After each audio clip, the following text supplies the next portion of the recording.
ನಕಲಿ ಔಷಧಿಗಳ ಸರಬರಾಜು ಬೇರೆ ಬೇರೆ ಕಡೆಗೂ ಲಿಂಕ್ ಇದೆ ಅಂತ ಆರೋಗ್ಯ ಸಚಿವ ಯುಟಿ ಖಾದರ್ ಸ್ಫೋಟಕ ಮಾಹಿತಿಯನ್ನ ಬಿಚ್ಚಿಟ್ಟಿದ್ದಾರೆ. ನಕಲಿ ಔಷಧಿ ಸರಬರಾಜು ಬೇರೆ ಬೇರೆ ಕಡೆಗೂ ಲಿಂಕ್ ಇದೆ.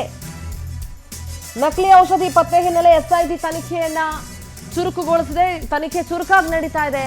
ನಕಲಿ ಔಷಧಿಗಳು ಸರ್ಕಾರಿ ಆಸ್ಪತ್ರೆಗಳಿಗೆ ಸರಬರಾಜು ಆಗಿಲ್ಲ, ಆದ್ರೆ ಬೇರೆ ಎಲ್ಲೆಲ್ಲಿ ಸರಬರಾಜು ಆಗ್ತಾ ಇದೆ ಅನ್ನೋದ್ರ ಬಗ್ಗೆ ತನಿಖೆ ನಡೀತಾ ಇದೆ. ಸರಬರಾಜು ಆಗಿರೋದು ಗೊತ್ತಾದ್ರೆ ಕೂಡಲೇ ಕಠಿಣ ಕ್ರಮವನ್ನ ತೆಗೆದುಕೊಳ್ತೀವಿ. ಫುಡ್ ಸೇಫ್ಟಿ ಬಗ್ಗೆ ಕೂಡ ಆರೋಗ್ಯ ಇಲಾಖೆ ಕಠಿಣ ಕ್ರಮಗಳನ್ನ ತೆಗೆದುಕೊಳ್ತಾ ಇದೆ ಅಂತ ಮಾತನಾಡಿದ್ರು ಆರೋಗ್ಯ ಸಚಿವ ಯುಟಿ ಖಾದರ್. ಬೆಂಗಳೂರಲ್ಲಿ ಶೀಘ್ರವೇ ನ್ಯಾಷನಲ್ ಫುಡ್ ಸೇಫ್ಟಿ ಕಾನ್ಫರೆನ್ಸ್ ಅನ್ನ ಕೂಡ ನಾವು ನಡೆಸ್ತೀವಿ ಅಂತ ಹೇಳಿದ್ದಾರೆ. ಬೇರೆ ಬೇರೆ ಕಡೆ ಲಿಂಕ್ ಇದೆ ಅಂತಂದ್ರೆ ಯಾವ ಕಡೆ ಲಿಂಕ್ ಇದೆ ಸರ್, ಅದನ್ನು ಸ್ವಲ್ಪ ಕ್ಲಿಯರ್ ಆಗಿ ಹೇಳಿ. ಸರ್ಕಾರಿ ಆಸ್ಪತ್ರೆಗಳಿಗೆ ಬಂದಿಲ್ಲ ಅಂತಂದ್ರೆ ಪ್ರೈವೇಟ್ ಆಸ್ಪತ್ರೆಗಳಿಗೆ ಹೋಗಿದ್ಯಾ ನಕಲಿ ಔಷಧಿಗಳು?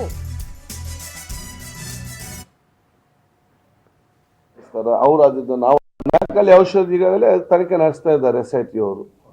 ಅದಕ್ಕೆ ಅದು ಭಾಷೆ ನಮಗೆ ಅದು ಬೆನ್ನಿಂದ ಬಿದ್ದು ಇದರ ರಾಜ್ಯ ಕೇಂದ್ರ ಸರ್ಕಾರ ಒಗ್ಗಟ್ಟಾಗಿ ಕೆಲಸ ಮಾಡಿಕೊಂಡು ಇದನ್ನು ಸಂಪೂರ್ಣವಾಗಿ ನಿಲ್ಲಿಸಬೇಕು ತೀರ್ಮಾನ ಮಾಡಿದ್ದೇವೆ. ಹೀಗಾಗಿ ನಾವು ತನಿಖೆ ಅಲ್ಲ, ಅದನ್ನು ಈಗ ಇಂಟೆಲಿಜೆನ್ಸ್ ಪ್ರಕಾರ ನಾವು ತೆಗಿತಾ ಇದ್ದೇವೆ, ಎಲ್ಲಿ ಇಲ್ಲಿ ಸಿಕ್ಬಹುದು ಸಿಕ್ಕುವುದಿಲ್ಲ ಅಂತೇಳಿ. ಬಹುಶಃ ನನಗೆ ನನ್ನ ಒಂದು ಭಾವನೆ ಇದು ಒಂದೇ ಕಡೆ ಇರಲಿಕ್ಕಿಲ್ಲ, ಬೇರೆ ಬೇರೆ ಕಡೆ ಕೂಡ ಏನೇನು ಕೂಡ. ಅದಕ್ಕಾಗಿ ನಾವು ನ್ಯಾಷನಲ್ ಲೆವೆಲ್ ಫುಡ್ ಸೇಫ್ಟಿ ನಮ್ಮ ಕಮಿಷನರ್ ಅಧಿಕಾರಿಗಳನ್ನು ಕಾನ್ಫರೆನ್ಸ್ ಇಲ್ಲಿ ಮಾಡ್ತೇವೆ ಬೆಂಗಳೂರಿನಲ್ಲಿ. ಒಂದು ಇವತ್ತು ಟೀಮ್ ವರ್ಕ್ ನಮ್ಮ ಫುಡ್ ಆ್ಯಂಡ್ ಸೇಫ್ಟಿ ಅಧಿಕಾರಿಗಳಿದ್ದಾರಲ್ಲ ಅವರ ಮಟ್ಟದ ಒಂದು ರಾಷ್ಟ್ರ ಮಟ್ಟದ ಕಾನ್ಫರೆನ್ಸ್ ಬೆಂಗಳೂರಿನಲ್ಲಿ ಆಯೋಜಿಸಲಿಕ್ಕೆ ತೀರ್ಮಾನ ಮಾಡಿದ್ದೇವೆ.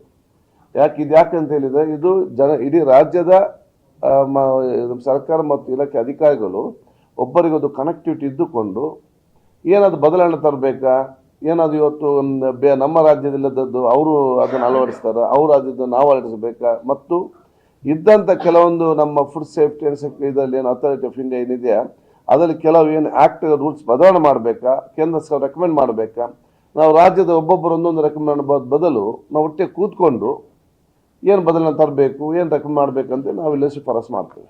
ನಕಲಿ ಔಷಧಿಗಳೇ